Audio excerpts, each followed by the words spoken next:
This post is directed mostly towards Führer Trump, but there are also some points that need to be made to the federal parties and provincial parties of Canada. Mr. Führer Trump, you are not held in high esteem in the Canadian population. Just like in the population of the countries of NATO, the United Nations, and the British Commonwealth, you are held in mild distaste to outright hatred by the Canadian population. Now, you cannot be totally blamed for this opinion when you have people coming to you and saying that 49% of Canadians would be interested in joining the United States. This is just simply an outright lie. And here are some of the reasons. Our healthcare system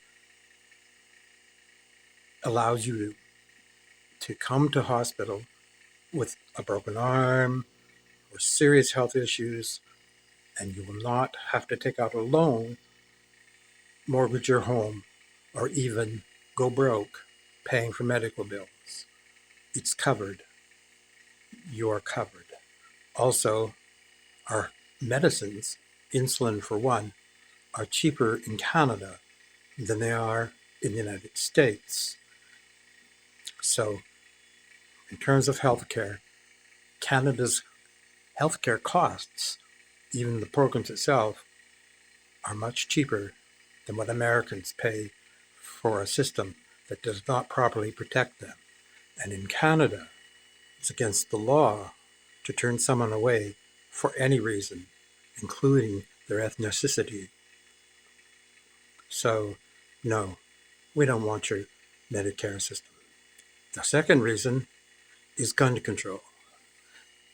Even though our Conservative Party tries to scare some Canadians by saying that the Liberal Party is coming for their guns, this again is simply untrue. Yes, the Liberal Party is coming for anyone who still owns a weapon of destruction, a mass weapon of destruction, a war weapon. These are illegal in Canada. But the Liberal government is offering to buy back these guns, not come and take them. But your hunting rifles and your guns are safe. They're not interested. The government is not interested in these guns. This is a myth that is being perpetrated by the Conservative Party, and it's simply untrue. Canada is also not in the business of making war on other countries. Canada rarely has gone to war against other countries other than the world wars. We have tried our best to stay out of wars, except when we feel it is absolutely necessary. But we do not initiate wars the way America does. America has been in more wars, and in fact, America has never not been involved in other country in some kind of military maneuvers, and they're still there in Israel and other places, and they're still assassinating people. Canada has never assassinated any leaders. This is not the Canadian way. Canada also values our natural resources. We value our forests, our lakes, our oceans. We do not believe in drill, baby, drill. And instead, every year, we're putting aside more land to be protected so that this land will be there for future generations. And we do not ignore the laws that are necessary to protect this vast, wonderful land of ours. Unlike what you, Führer Trump, is planning to do by removing all sorts of environmental protections. Canada does not want to do this. Now, I have to speak directly, first of all, to the head of the Conservative Party and to those conservatives who think it's funny that Trump is trolling Justin Trudeau and threatening Canada's sovereignty. Grow up. You may not like Trudeau. Many people don't. Perhaps he needs to go. That's a question that should be decided, yes. But all parties need to come together to protect the sovereignty of our country that Trump is threatening. By laughing at his remarks and letting him insist on calling Canada the 51st state, you are giving him permission to invade us and steal our sovereignty. Trump never jokes. When he makes some kind of remarks, he intends on following through. So grow up, conservatives.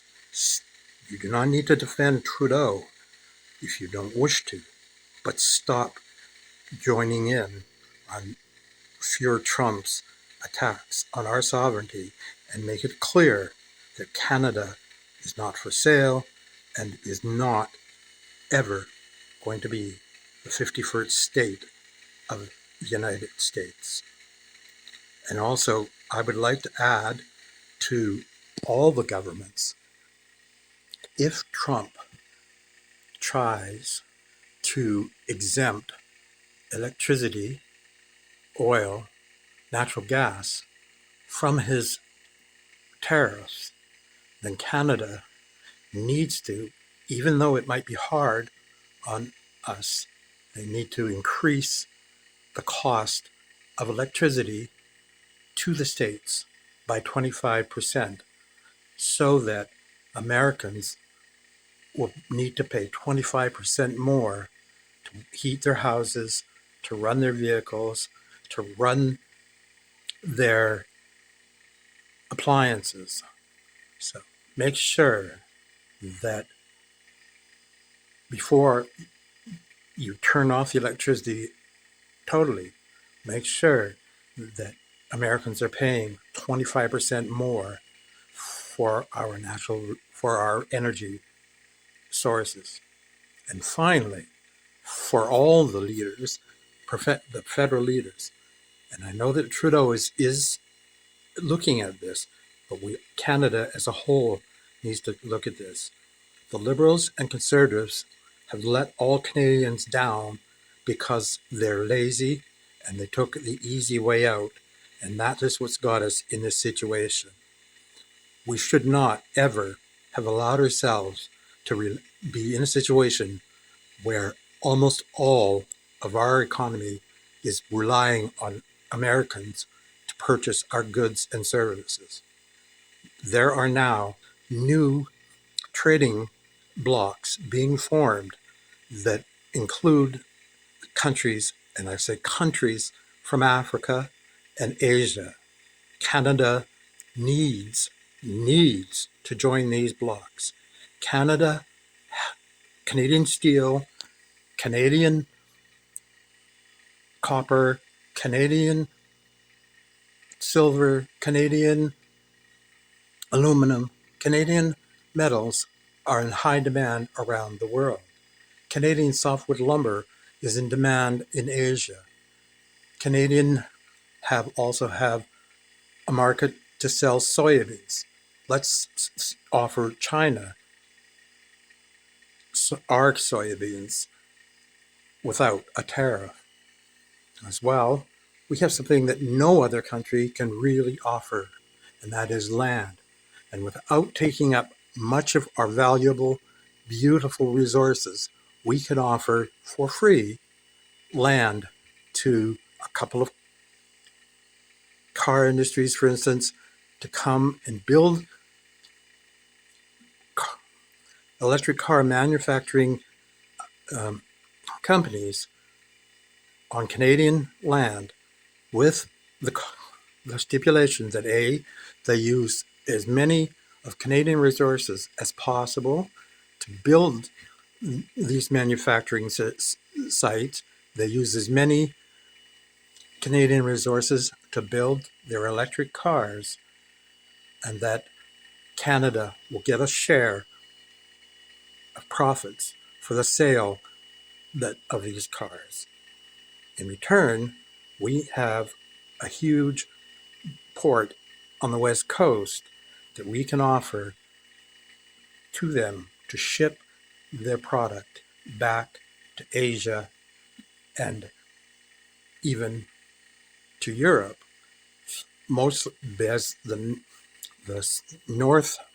northern pass is going to be free of ice all year round in the next few years, and even now is free of ice for quite a while. But as well, we also have a railroad system that runs from one end of the country to the other, as well as a highway system that runs one side of the country to the other. And I would like to point out, in the last few years, Canada's weather has actually been better than that experienced by the Americans. We don't have tornadoes very often in Canada, and we certainly don't have hurricanes in Canada. So we can provide a much more stable environment for these car companies. We can also offer a couple of free plots of land to high-tech industries that want to build state-of-the-art, high-tech industries in Canada. And again, using Canadian resources, we have what they need. And especially now that these artificial diamonds that they are just beginning to use can be made in Canada, and these artificial diamonds do not heat up and are much faster than the silicon being used now. We can offer a couple of plots of land to high-tech industries. And finally, we can partner with several countries to build a massive high-tech medical research center in Canada. Free land, but again, using Canadian resources to build, and hiring experts from around the world, including Canada. Canada is the most educated country in the world. We have resources, we have people that can work within these research companies. We can build a research facility far superior to anything in the United States, and we can try and find cures for cancer and other diseases that are still plaguing mankind. We can offer all of this. We have a lot to offer the world. We could easily, if we do this and if we join these other trading blocks, we could cut our exports to America by at least 1/3 and perhaps eventually in half.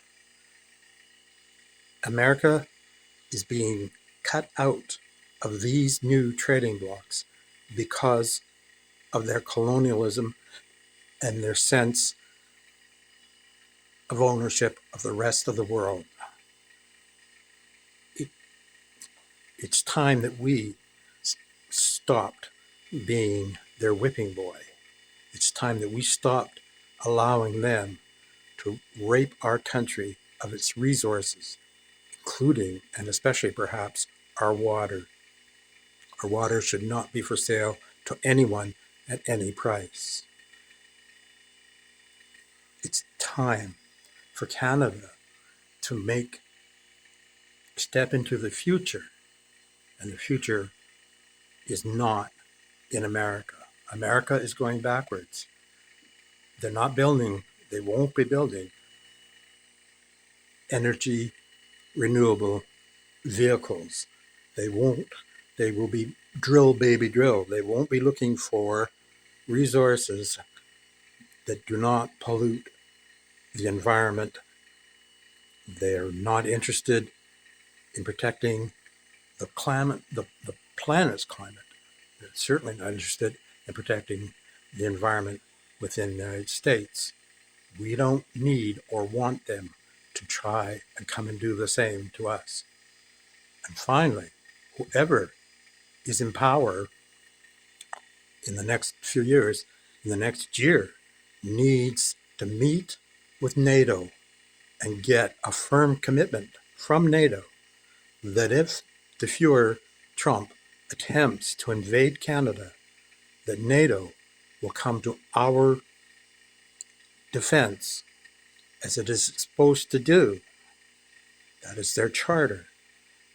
Of course, it will be a test if one NATO country is attacking another, but it should be morally the right choice to protect the country that is being attacked, not allowing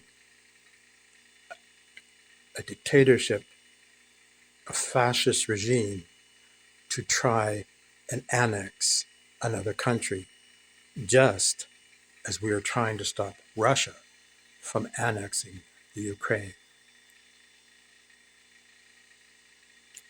So I hope that all the Canadian leaders come together and build a strong response to Trump. It's somewhat disheartening that the Liberals have spoken out against Trump, the NDP have spoken out against Trump, but the Conservatives have so far remained silent, except to join in the mockery of Justin Trudeau and Canadian sovereignty.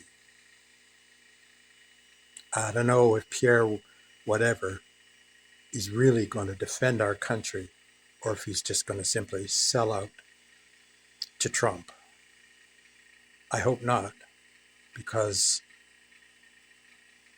we cannot afford to allow Trump to have any control over our resources, our political system, or our social system. We are far superior in all of these ways, and Canadians are far better off than Americans. We do not want that system, and we certainly do not want Fuhrer Trump dictating our lives.